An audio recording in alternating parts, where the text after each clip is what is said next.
අයිබෝන් සුබ දවසක් නිලන්ත බ්ලොග් සමග ඉන්න ඔයාලා හැම දිනාටම ඉතින් ඔයාලා මේ මැද්ද පෙරදිග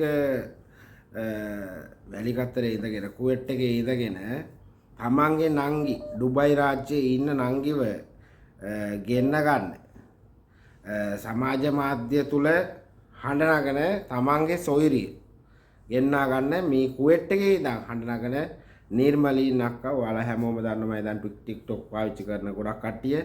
ඉතින් TikTok සමාජ ජාලය තුල කැළඹිච්ච චරිතයක්.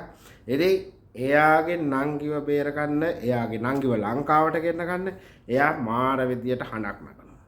ඉතින් නිලන්ත බ්ලොග්ස් මම තීරණය කරා ඇය වෙනුවෙන් මේ අවස්ථාවේ නිලන්ත බ්ලොග්ස් YouTube අවකාශය ලබා දෙන්න. ඉතින් ආයිබෝන් කියලා පිළිගන්නවා නිර්මලී අක්කා. එතකොට නිර්මලින් අක්කගේ මේ එක්කුසේ උපන් සහෝදරිය HGD ලක්මාලි අම්බලන්තොට ඉඳලා අවුරුද්දකට කලින් ඩුබයි රාජ්‍යයට ගිහිල්ලා තියෙනවා. ඉතින් ඇයව දැන් මේ වෙනකොට රෝගාතුර තත්ත්වයෙන් ඉන්නවා කියලා තමයි ඇය ප්‍රකාශ කරන්නේ. ඉතින් අපි අහලා බලමු ඇයගේම කටහඬින් මේ නිර්මලිය අක්කා මේ කියන්න බලන්න නංගි ගැන ඔයාගේ විස්තරය කොහොමද රට ගියේ කොහෙන්ද රට ගියේ මොකද්ද විස්තර කියලා නංගි රට ගියේ මරදානේ ඒජන්සියේ මරදානේ ට්‍රාන්ස්පෝර්ට් ඒජන්සිය ගිහිල්ලා අපි නංගි මම දෙන්න පොත බාර දුන්නේ පොත බාර දීලා මං කුවේට් එවුවා නංගි එවුවා ඩුබයි එකට ඉතින් ඇවිල්ලා මාසයක් විතර ගියාට පස්සේ නංගි ඩුබයි ගියේ. ඊට පස්සේ ගිහිල්ලා නංගි මාස 8ක් හිටියා.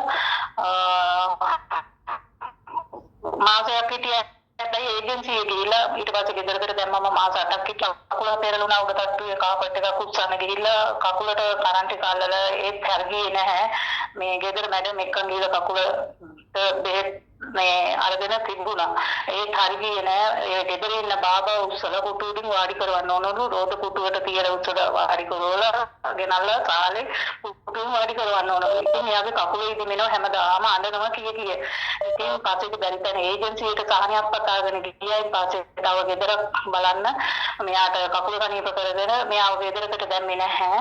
මේ ඒජන්සිය හිර කරගෙන AC එක ඔෆ් කරනවා. කන්න දෙන්නේ නැහැ. බඩේ ගෑවෙන්න මදිරු බඩින් ගිට තවත් ඒජන්සියේ තවත් කාන්තාවන් ඉන්නවලු කලන්තේ දාලා වැටෙනවලු ටැප් එකේ උණු වතුර වෙන්නේ ඇල්ලට මේ ටැප් එක ඕෆ් කරලාලු උණු වතුර ටැප් එක රුළු තියෙන්නේ ඉතින් මේ කන්න දෙනවලු ඇල් වතුරයි බතුයි හරියකට හරියක් නැහැලු ඉතින් මගේ නංගි දැනට ලෙඩ වෙලා ඉන්නේ විදේශ සේවයකට ගිහිල්ලා පැමිණිලා දැන් මම තව දවස් 9කින් එන්න කියලා තියෙනවා මට මේ මෙච්චර දවසක් අහු කරලවත් මම කියන්නේ මෙයා එහෙමවත් තියන්න එපා විගහට ලංකාවට ගෙන්නව ගන්න හැකි පමණින් ඔයාලගෙන් මම උදව්වක් ඉල්ලකෝ අපි දෙන්න නිඹුලු මට ලොකු වේදනයි මගේ සහෝදරිය ගැන ඉතින් මේ ගැන මම කියන්නේ විදේශ සේවාවලින්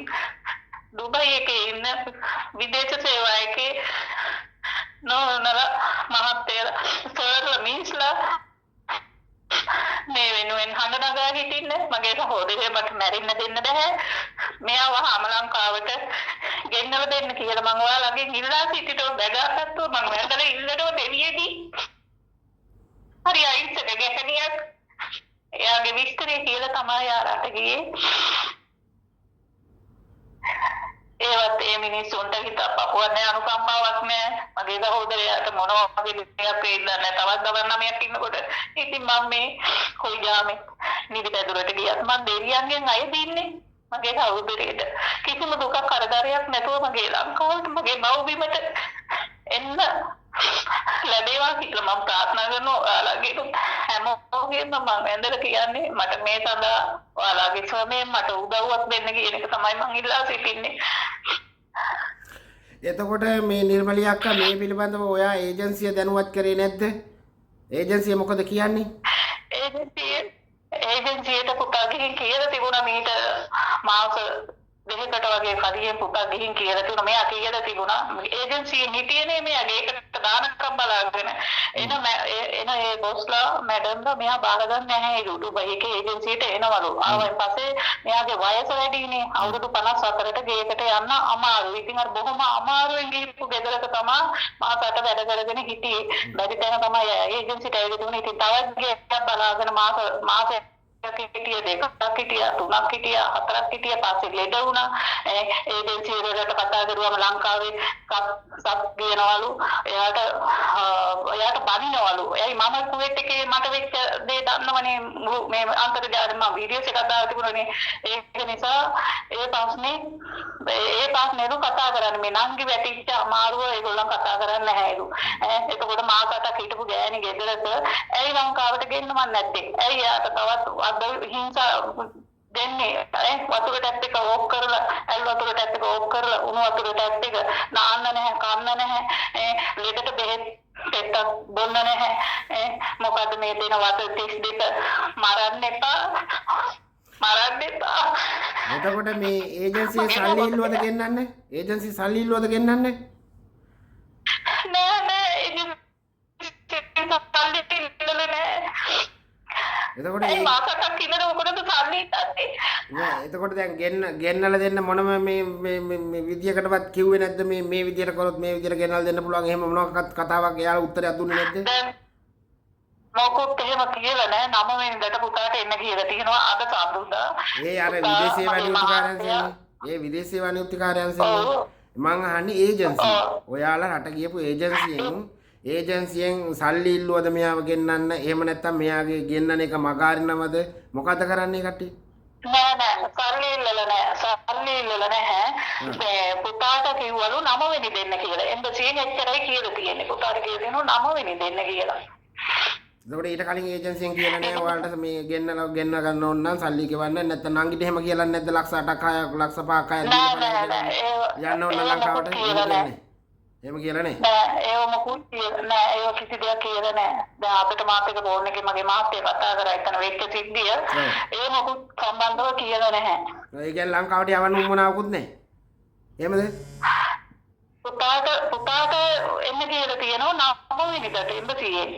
විදේශ සේවයකින්. විදේශ සේවයකින්. ලංකාවේ විදේශ සේවයකින්. දැන් එතකොට මේ දැන් නංගි ඉන්න ඩුබයි රටේ ඒජන්සියෙන් නංගිට මොකද කියනවා කියන්නේ?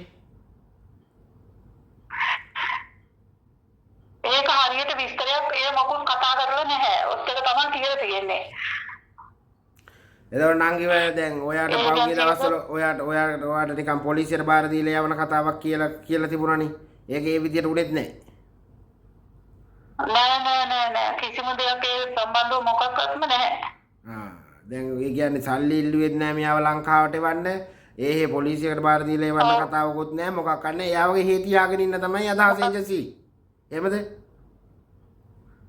හරියට විස්තරයක් දැන් 9 වෙනිදාට තමයි දැනගන්න ඕන. මොකද එම්බසියෙන් කිව්ව විදේශ සේවයකින් කිව්වරුනේ පුතාට 9 වෙනිදා එන්න කියලා. ඒජන්සි මොනවා කියලා දන්නේ නැහනේ.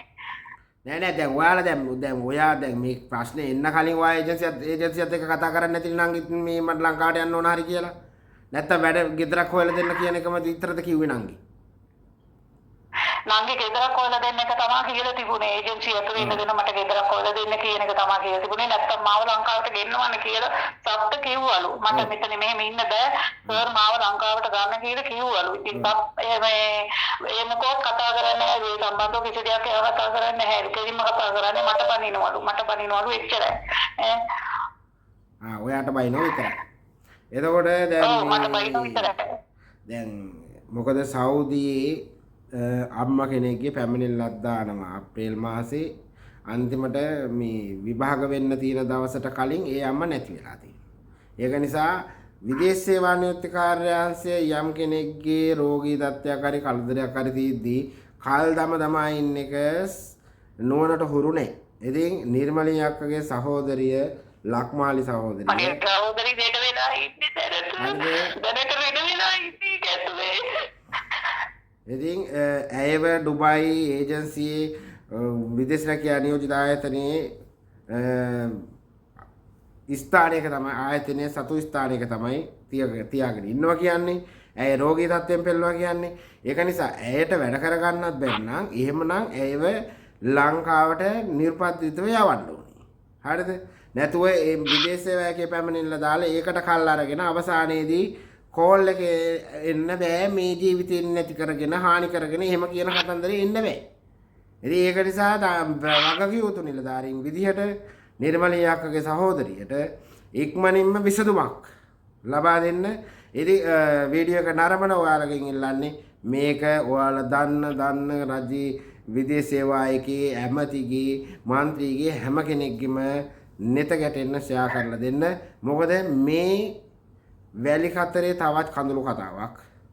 මොකද නිර්මලී අක්කගේ හිත හයිය වුණාට නංගිගෙත් හිත හයියයි. නමුත් ඇය දැන් රෝගී තත්ත්වයේ ඉන්න නිසා තමයි මේ විදිහට නිර්මලී අක්කා සමාජ මාධ්‍ය තුල ඔයාලගේ සහ මේ බලධාරීන්ගෙන් මේකට විසඳුමක් ඉල්ලන්නේ. ඉක්මනින්ම ඇයගේ සොයුරිය HGD ලක්මාලිව ලංකාවට ගෙන්න ගන්න. ඉන්නේ ඩුබයි රාජ්‍යයේ විදේශ රැකියා නියෝජිතයෙකුගේ අදාළ ස්ථානයක. ඒක නිසා ඇයව ඉක්මනින්ම කිසිදු කරදරයකින් තොරව ඇයව ඉක්මනට ලංකාවට ගෙන්නන්න බලධාරීන්ගේ නෙත යොමු වේවයි කියලා ප්‍රාර්ථනා කරමින් අපි මේ කතාව අවසන් කරනවා. එන ඉතින් ඊළඟ හැමෝටම සුබ දවසක්. හැමෝම ෂෙයා කරලා සපෝට් කරන්න. බොහොම ස්තුතියි අක්කේ.